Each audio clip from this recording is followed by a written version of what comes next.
January 4, 2025. A gray winter morning in Houston, Texas. At George Bush Intercontinental Airport, a woman walked slowly through security with a small carry-on bag and a single suitcase. She was 47 years old, dressed in plain jeans, a cardigan, and sneakers, the kind of outfit that said comfort rather than spectacle. No one followed her, no one filmed her on their phone, and no one knew that this quiet departure would become the beginning of a tragedy. Her name was Denise Ayanna Palmer. To the flight attendants, she looked like any other middle-aged traveler boarding a long international flight. To her children, she was a mother trying to convince them that she finally deserved something just for herself. And to herself, well, Denise believed she was on the edge of a miracle. She had told her daughter a sentence that echoed louder than any goodbye: sometimes life doesn't wait for permission. And love, real love, doesn't come twice. Those words didn't come from a reckless dreamer. They came from a woman who had spent her life playing safe, following the rules, giving until she was empty. Denise was born on March 2, 1977, in a small neighborhood in Beaumont, Texas, the second of three daughters. Her mother cleaned houses, her father worked the night shift for the railroad. There was never much money, but there was a rhythm, a survival system. Denise learned early what responsibility looked like, not the kind written in textbooks, but the heavy, everyday kind. She was the one who helped with chores, who looked after her younger sister, who made sure her older sibling got to work on time. She carried weight long before she was strong enough to lift it. By the time she reached high school, Denise already knew what her path would be. While other girls cut pictures of celebrities out of magazines or wrote the names of boyfriends in glitter pen, Denise was circling scholarship deadlines. She wanted to be a nurse. She wanted stability. And most of all, she wanted to buy her mother a house one day. Not a mansion, not a palace, just a safe, steady home where her family could breathe without fear of eviction notices. She kept that promise. After years of nursing school and double shifts, Denise became a registered nurse. She was respected by her colleagues, admired for her calm in chaotic hospital rooms, and loved by patients who said her presence alone lowered their pain. She wasn't flashy. She wasn't loud. But everyone agreed she was dependable. Selfless. Someone you could lean on. Behind that calm, however, Denise fought a battle she rarely spoke about, the battle to keep love alive. At 24, she married Darryl Palmer, a man she thought was her forever. They met at a friend's barbecue, where Darryl's easy smile and charming banter made her blush. He was hardworking, polite to her mother, and funny in ways that made crowds lean in. Within a year, they stood at the altar. At first, things looked perfect. Denise worked days at the hospital. Darryl opened a small auto repair shop on the east side of Houston. 2 years later came their daughter, Jada. For years after that, their son, Micah. Sundays were for church. Evenings for family dinners. To outsiders, they looked like a postcard of American stability. 2 working parents. 2 kids. A life built brick by brick. But pictures can lie. Slowly, Denise noticed Darryl pulling away. A late night at the shop. A phone call unanswered. At first, he blamed work stress. Then, he stopped giving explanations at all. The warmth faded from his voice. The laughter disappeared from the kitchen. Denise tried, she prayed, she begged, she asked, but nothing changed. The truth came crashing down one morning as she emptied laundry baskets. Tucked inside a crumpled pair of jeans was a hotel receipt. Not in his name, but paid with his credit card. When she confronted him, he didn't deny it. He didn't even flinch. He simply sat there, blank, as though the damage was done and no repair was possible. It wasn't just one affair. It was ongoing. Long-term. And worse, the woman was someone Denise knew, a member of their church, someone who had eaten at her table, complimented her cooking, smiled at her children. That betrayal cut deeper than any blade. It wasn't just infidelity. It was disrespect, humiliation, cruelty. Darryl left without fighting for custody, without arguing about property. He simply walked away and built a new life with the woman he had chosen. Denise filed for divorce, but the paperwork was easier than the emotional wreckage. For weeks, she barely ate. She lay awake at night, sweating, heart racing, mind replaying every detail she had missed. She wasn't just broken-hearted. She was ashamed of being blindsided, of wondering if she had ever been enough. Her supervisor was shocked when Denise called out of work 3 days in a row. She had never done that in 20 years of nursing. Denise was the one who showed up sick, who covered other people's shifts. But that week, she stayed curled beneath blankets, staring at photographs that no longer told the truth. And then, she got up. She had no choice. Jada was 11, Micah only 7. They needed structure. They needed to believe their mother was unshakable. So Denise wiped her tears, put on her scrubs, and went back to work. She smiled for patience. She signed permission slips. She prayed every night that her children would never see how badly she was hurting. The years passed. Denise raised her children with the same quiet resilience she had learned in childhood. She paid the mortgage on time. She cooked every dinner. She cheered at every game, attended every school event, kept every promise. Her world shrank to 2 people, Jada and Micah, and she was okay with that. But when Jada turned 20 and moved into college, and when Micah, now 16, began spending more time with friends, the house grew quiet. Too quiet. Denise had never been one to complain about loneliness, but in the silence, it pressed on her chest. The space in her bed stayed empty. The long drives to work were silent. On holidays, she took family pictures without ever standing next to someone who loved her.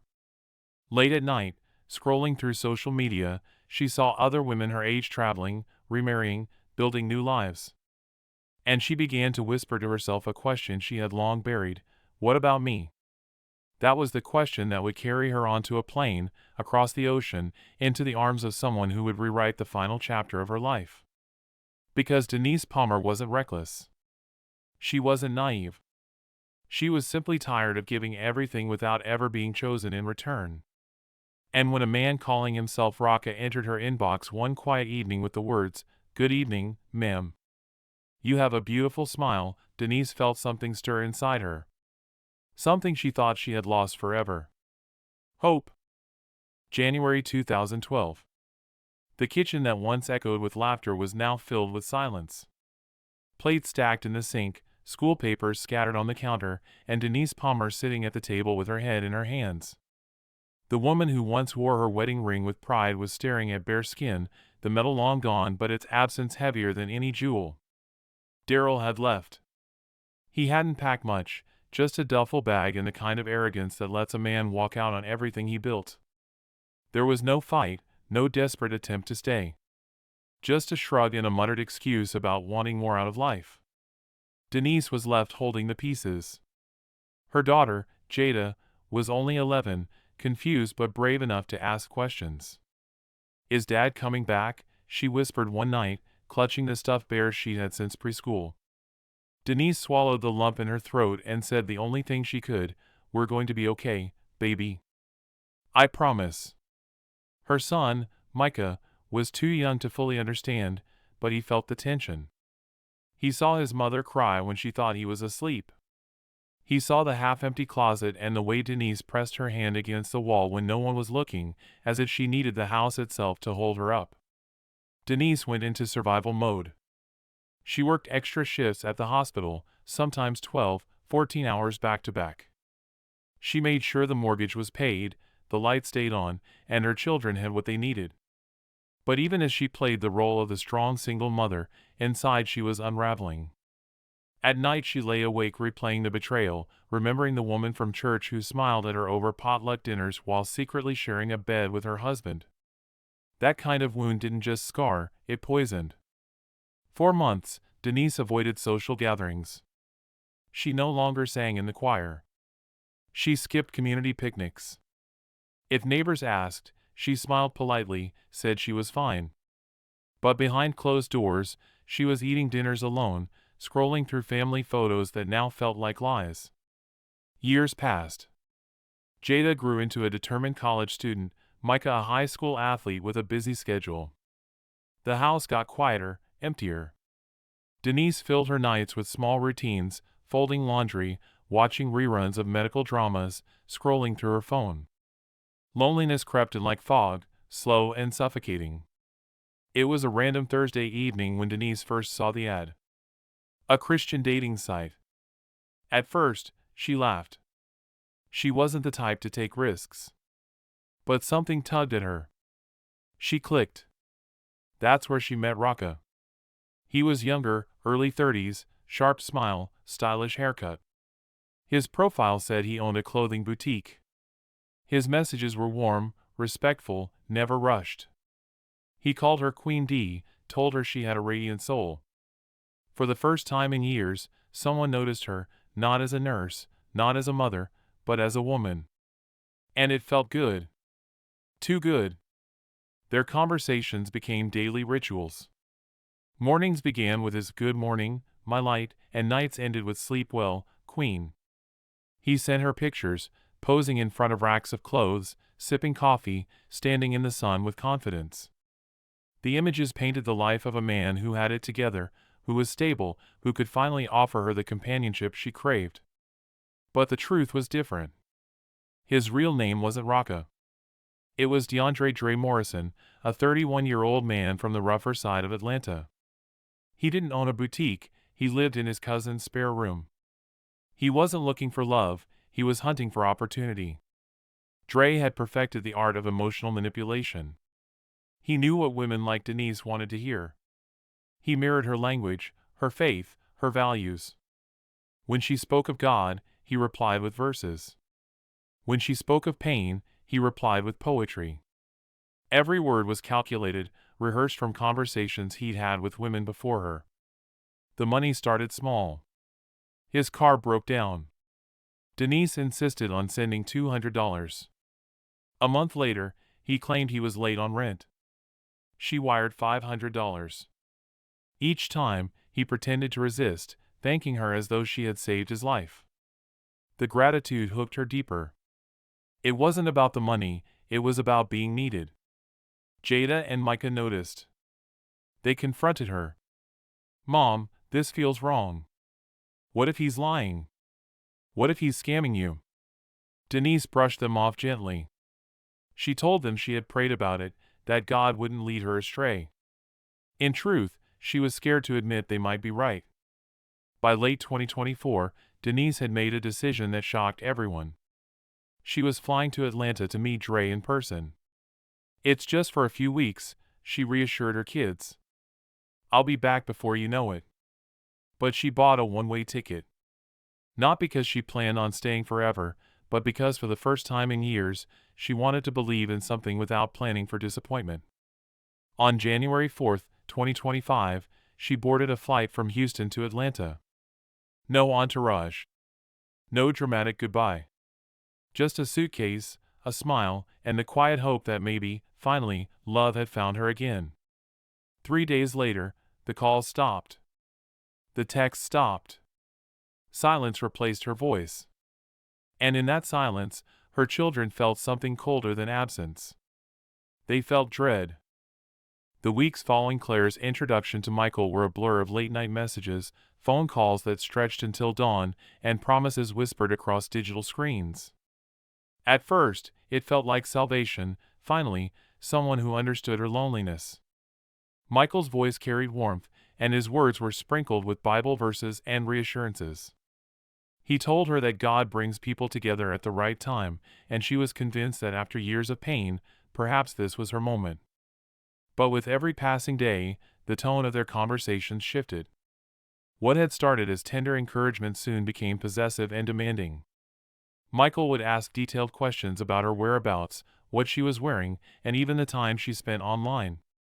If she didn't respond within minutes, his messages arrived sharp and cutting, filled with accusations of betrayal. Claire's friends noticed the change in her first. Her colleagues at the hospital would see her sneaking glances at her phone, her expression tense. Once, a nurse walked into the break room to find her crying silently over a text. When asked, Claire brushed it off, insisting it was just relationship stress. But the truth was darker. Michael was beginning to isolate her. He told her that her family didn't understand, that her coworkers were jealous, and that God had chosen them to build a life apart from the toxic influences around her. Claire, vulnerable and desperate for connection, began to withdraw from the few support systems she still had. The relationship escalated quickly from digital intimacy to physical presence. Michael insisted on meeting her in person, promising a new beginning. Their first meeting at a small diner on the outskirts of Houston seemed ordinary to outsiders, just a man and a woman sharing coffee, but to Claire, it felt like the beginning of something fated. He was charming, almost too polished, and his smile never faltered. Yet behind the surface, there was a coldness in his eyes that she ignored. Soon after, Michael began spending nights at her home. The children were cautious, sensing something off in the man who was suddenly eating dinner at their table, but Claire silenced their concerns with a stern look. Michael showered her with attention when he wanted control, but his temper was quick to flare. A misplaced comment could send him slamming a door or leaving the house for hours. One evening, while preparing dinner, Claire overheard Michael in the living room, speaking on the phone in a low voice. His words were fragmented but unsettling. "She trusts me, her house, her money, it's only a matter of time." When she confronted him, Michael laughed it off, claiming it was just business. Claire wanted to believe him, but doubt began to creep in. The escalation wasn't only emotional. Small accidents began to occur. Once, Claire found the brakes on her old sedan squealing in a way they never had before. Another time, she woke up in the middle of the night to find Michael sitting at her laptop, his face lit by the glow of the screen. When she asked what he was doing, he replied curtly, "Just checking something for us." But perhaps the most chilling sign came from his attempts to bind her closer through faith. Michael began introducing strict rules, prayers at certain times, obedience to his guidance, and an almost ritualistic expectation of loyalty. If she resisted, he reminded her of her failed marriage, her loneliness, and her supposed weakness. To him, she was a project, someone to mold, someone to own. The turning point arrived one Friday night. After an argument about money, Michael stormed out of the house. Hours later, Claire received a text message, "You'll regret crossing me. God punishes disloyal women." The words left her trembling, clutching the phone as if it could shield her. She didn't sleep that night, lying awake listening for every creak of the house. By morning, Michael returned as if nothing had happened, bringing flowers and speaking sweetly. He apologized, blaming stress and promising it would never happen again. Claire, torn between fear and longing, accepted the apology. But deep inside, she knew something was breaking. Her children, too, felt the shift. They grew quiet during meals, avoiding Michael's gaze. One evening, her daughter whispered, "Mom, he scares me." Claire wanted to dismiss it, but the truth was undeniable. The once bright, hopeful woman was now walking on eggshells in her own home. Her job at the hospital suffered. She arrived late, distracted, sometimes even forgetting to complete tasks she had done flawlessly for years. Her friends stopped calling, weary of being pushed away. Claire was alone, bound to a man who promised salvation but delivered only fear. And yet, despite all the warning signs, she stayed. Perhaps it was hope that he would change, or perhaps it was the deep, gnawing fear of starting over again. Whatever the reason, Claire's world was shrinking rapidly, and Michael was at the center of it, an unpredictable storm, building toward disaster. The escalation had begun, and there would be no turning back.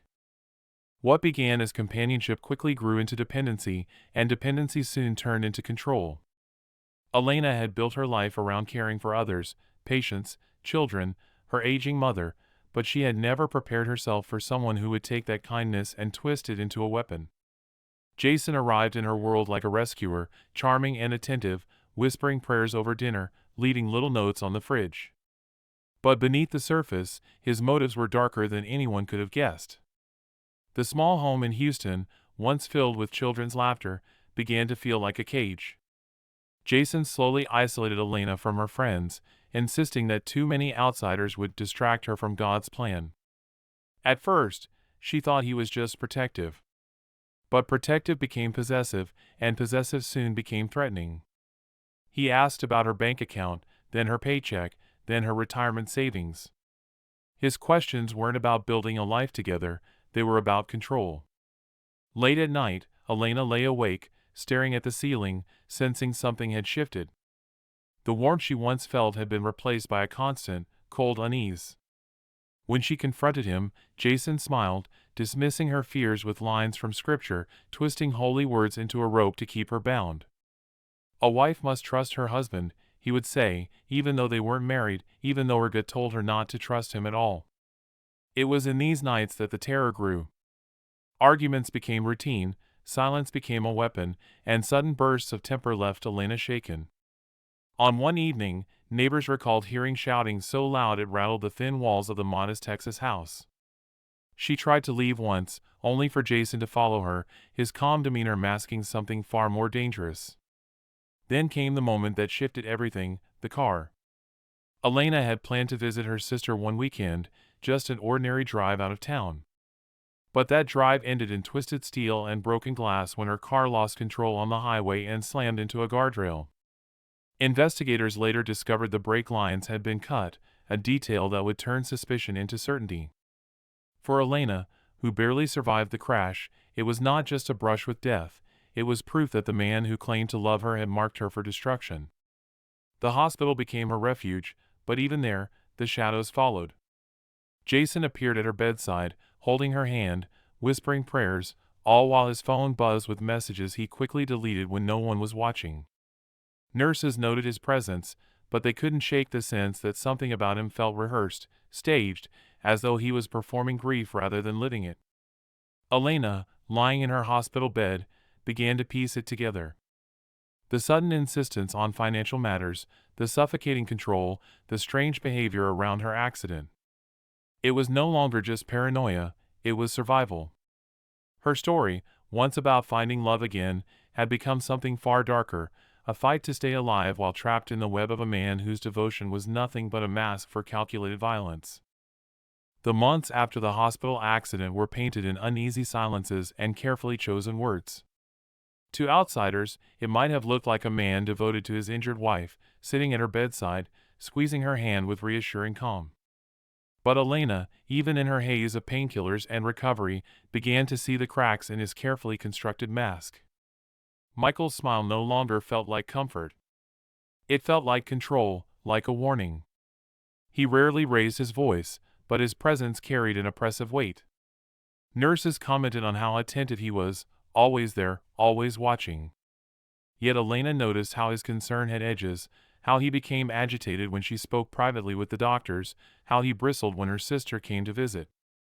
It wasn't love, it was surveillance disguised as devotion. As Elena slowly regained her strength, she began piecing together fragments of memory from the night of the crash. The strange way Michael had insisted she take his car instead of her own. The way his tone shifted from calm to cold when she hesitated. The sharp glance he gave her right before she pulled out of the driveway. At first, she dismissed these memories as paranoia, injuries often muddled the mind. But the unease remained, growing louder with each passing day. Then came the messages. Her phone, which had been kept from her during the first weeks in the hospital, was returned. As she scrolled through the backlog, she found Michael's texts, dozens, sometimes hundreds a day. Messages that read less like affection and more like commands. Where are you? Answer me now. Don't ignore me, Elena. I know what you're doing. If you ever try to leave, you'll regret it. Each word, lit by the harsh glow of the hospital lights, chilled her blood. What had once seemed like overprotectiveness now looked like obsession. She realized the man she had invited into her life, into her children's lives, wasn't a partner. He was a captor wrapped in charm. Her sister, Anna, visited often during Elena's recovery. Unlike Michael, Anna didn't hover or press. She simply sat beside her, sometimes in silence, sometimes whispering encouragement. It was Anna who gently asked, Elena, do you think the crash was really an accident? That single question pierced Elena's denial. She remembered the investigator briefly mentioning that the brake line had been compromised, though nothing was confirmed. Michael had quickly interjected that the car was old, that things like that happened. The police didn't push further. But now, lying in her hospital bed, Elena felt the truth clawing at her chest. The accident hadn't been fate. It had been planned. Her survival was an inconvenience. That realization ignited something inside her, a fragile but burning determination. She began documenting everything, the texts, the strange financial documents Michael left carelessly in his briefcase, the whispered threats he thought no one else could hear. Each night, after he left the hospital, Elena would quietly write notes on scraps of paper, tucking them into her pillowcase or slipping them into the lining of her notebook. Her children, too, began to show their unease. Her eldest, Sarah, admitted in hushed tones that Michael often asked them questions about Elena, where she went, who she spoke to, what she said when he wasn't around. It was as though he was recruiting them into his surveillance network. That was the breaking point. Elena realized that if she didn't act, it wouldn't just be her life at risk, it would be theirs. One night, after weeks of internal conflict, she whispered to Anna, "I need to get out. But I need help." Anna didn't hesitate. She contacted a friend who worked in law enforcement. Quietly, carefully, a plan was set in motion. Investigators reopened the file on the crash, combing through the evidence with fresh eyes. The brake line wasn't just worn, it was cut, cleanly and deliberately. Forensics confirmed it. The puzzle pieces locked into place. Michael's charm was a facade. His accident was attempted murder. As the investigation grew, Elena lived in constant tension. She played the role of devoted partner, smiling at Michael's side, letting him believe she was still under his control. But underneath, she was gathering strength, preparing for the inevitable confrontation.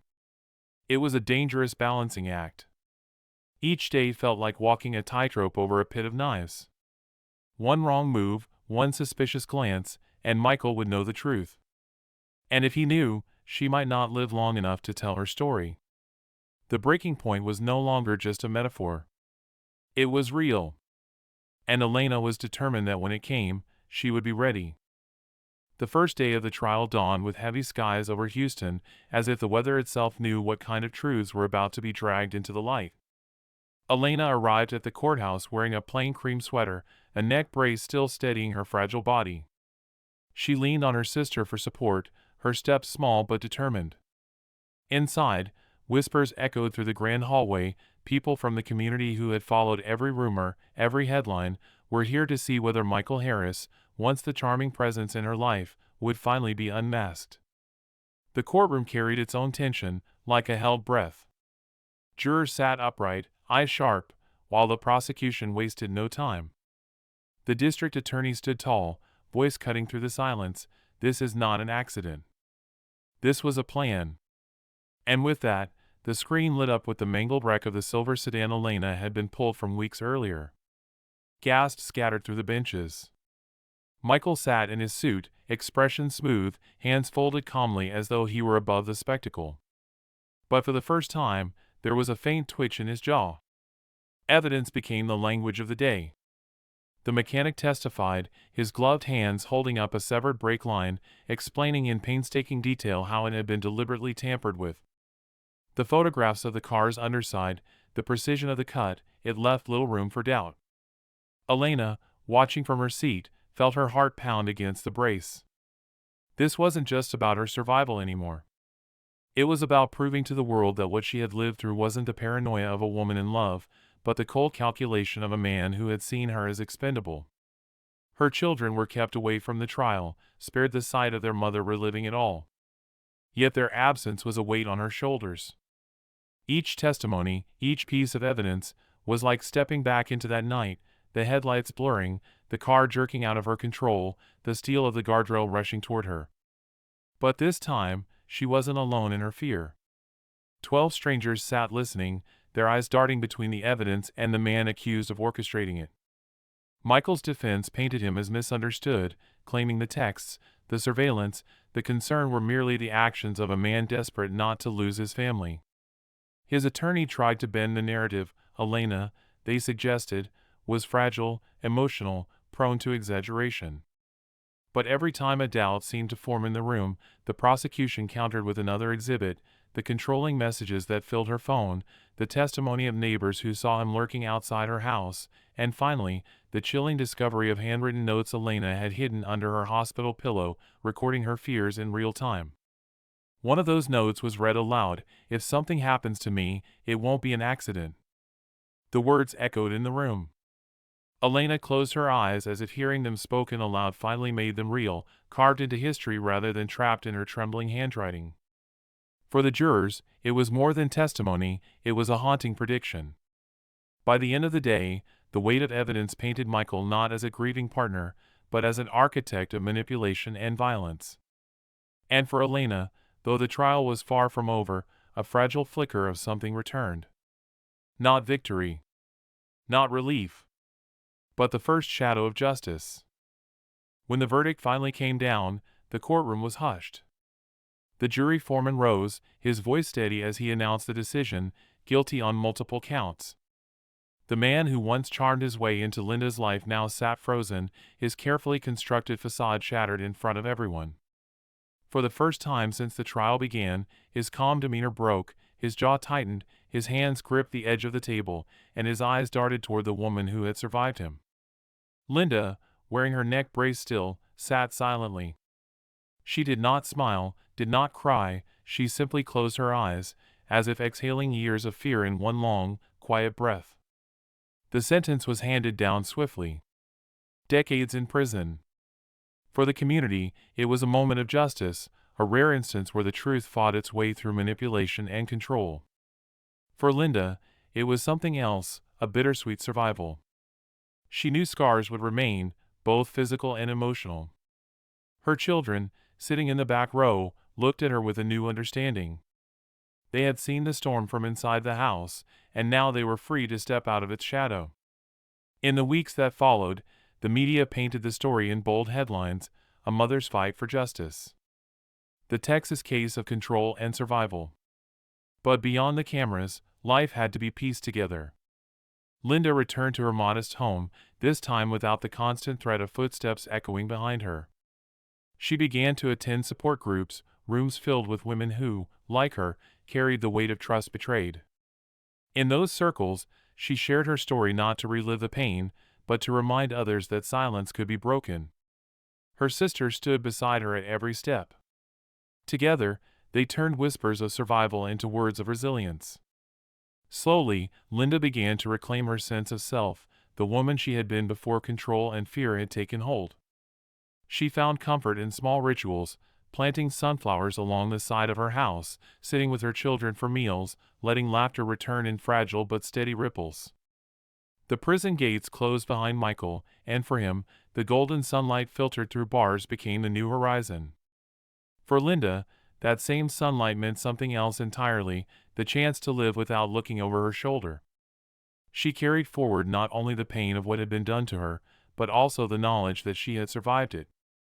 And that was the story's final note: not the crash of violence or the sharp sting of betrayal, but the quiet strength of a woman who refused to be erased. In the end, justice had not just punished a crime. It had given back a life. Years after the verdict, Sarah's life bore little resemblance to the turmoil she once endured.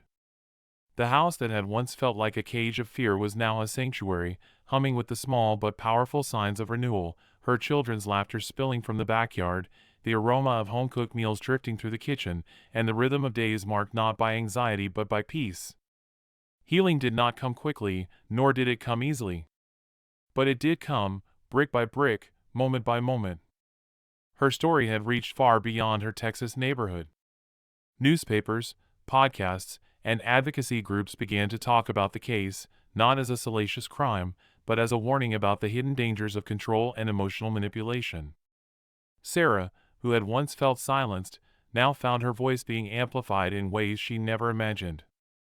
She stood on stages in community centers and church halls, her presence calm yet commanding, telling her story not for sympathy, but as a call to awareness. Her words echoed with quiet strength: love should never hurt. Control is not care. And survival is possible. For many women sitting in those audiences, her story became a mirror of their own secret fears. Letters began arriving, some from strangers halfway across the country, others from neighbors who had never dared to speak before. "You gave me courage," one read. "Because of you, I found my way out," said another. Each testimony reinforced Sarah's belief that her pain had not been in vain, that it had become a lifeline for others still trapped in silence. Her children, too, carried the imprint of their ordeal. They had seen their mother at her weakest, but also at her strongest. They grew into adulthood with an acute understanding of both vulnerability and resilience, recognizing the red flags of manipulation and vowing never to repeat the cycles they had witnessed. Their bond with Sarah only deepened, a family stitched together not by the absence of scars, but by the shared decision to survive despite them. The man who once believed he could orchestrate Sarah's downfall remained behind prison walls, his charm stripped away to reveal the hollow core beneath. Yet Sarah never allowed his shadow to define the rest of her life. She planted sunflowers along the edge of her yard, bright, tall, and unapologetically alive. To neighbors, they were just flowers, but to Sarah they were proof that something beautiful could grow from broken soil.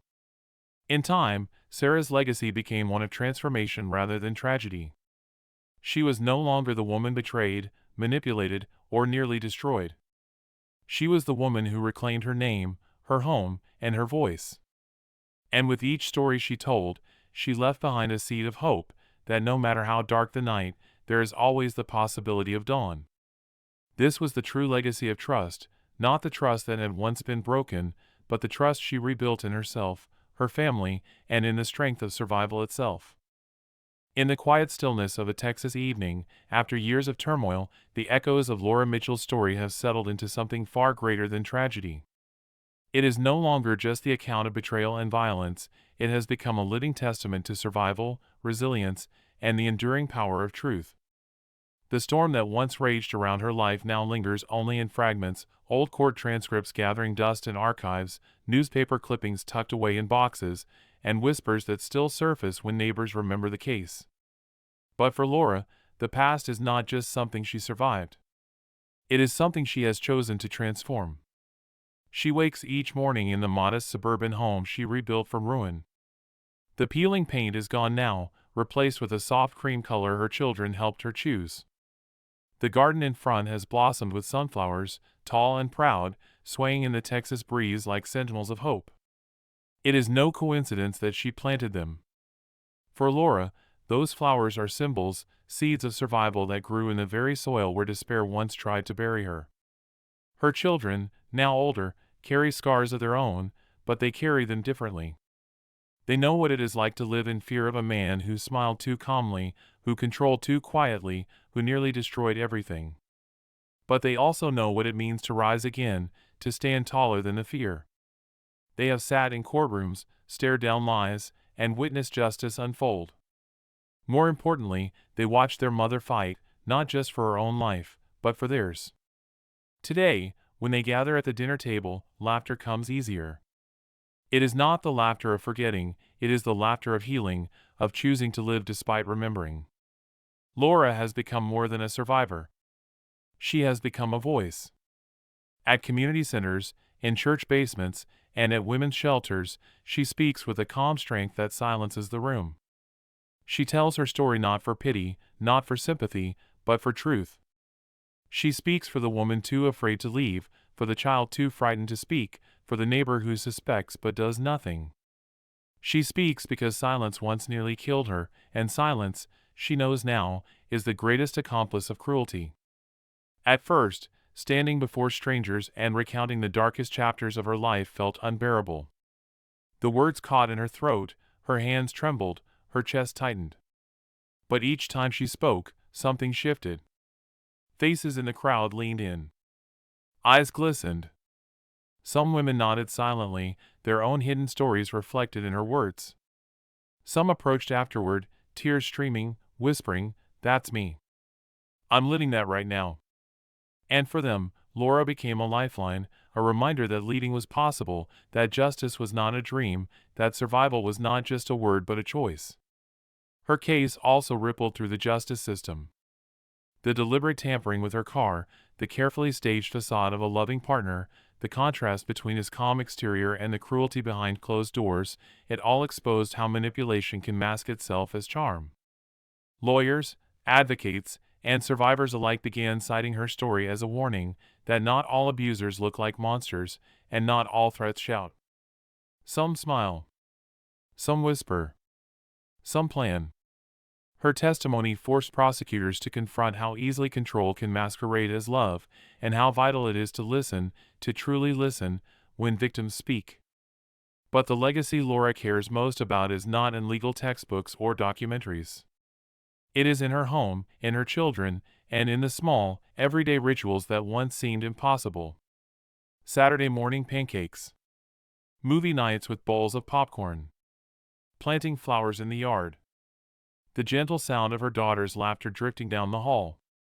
These are the victories that matter, the victories Michael never thought she would live to see. When asked, years later, if she forgave him, Laura's answer is not simple. Forgiveness, she said in one interview, is not something I owe him. It's something I give myself. Because if I carry his shadow forever, then he wins twice. She doesn't excuse what he did. She doesn't forget. But she has chosen to release the hold his cruelty once had on her. Forgiveness, for Laura, is not about him, it is about reclaiming the parts of herself that trauma tried to steal. Her story continues to travel, sometimes beyond her control. True crime podcasts dissect the case. Local reporters revisit the trial on anniversaries. Advocates use her name in campaigns against domestic violence. And while the attention sometimes feels overwhelming, Laura has come to accept that her life, once shattered, now belongs partly to the world. If her suffering can prevent another woman from suffering the same fate, then maybe, just maybe, something good can grow from the wreckage. On a late summer evening, sitting on her porch with a glass of iced tea, Laura often reflects on the long road behind her. The car crash. The hospital whispers. The courtroom stairs. The long, lonely nights scrolling through old photos. The fear of never being believed. All of it led here, to a place where her voice carries weight, where her children sleep safely, where her garden blooms defiantly against the memory of pain. Her legacy is not the tragedy itself, but the transformation that followed. She teaches others that survival is not just about breathing, not just about escaping, it is about rebuilding, about daring to imagine a future where joy exists again. It is about planting sunflowers in the soil of sorrow and watching them rise toward the light. And so the story closes not with silence, but with a lesson, that cruelty thrives in shadows, but truth demands light. That betrayal can wound, but resilience can heal. That sometimes the most powerful justice is not in the gavel's strike or the prison door's clang, but in the quiet strength of a survivor who chooses, every day, to keep living. Laura Mitchell's life, once nearly stolen, now belongs fully to her again. And in every sunflower, in every whispered testimony, in every woman who finds the courage to walk away, her legacy endures.